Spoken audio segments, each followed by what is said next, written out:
Berry Beet 心寬。心寬主要成分有山楂、藍莓、覆盆莓、蔓越莓。每年有1700萬人死於心血管疾病，呢個數字還在不斷上升。專家建議，唯有改變飲食習慣，才能夠預防心血管嘅疾病。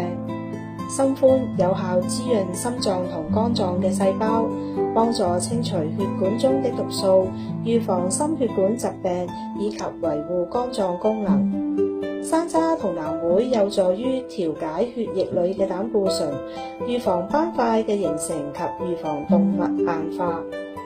現代人工作忙碌、熬夜、失眠、飲食不當、工作壓力等情況下，導致肝臟同心血管出現了問題。使用心寬能夠維持肝臟同心臟嘅健康。當肝臟健康嘅時候，我哋嘅精神會比較好，血液好嘅膽固醇會提升，也能夠強化消化系統，幫助身體燃燒脂肪，控制體重。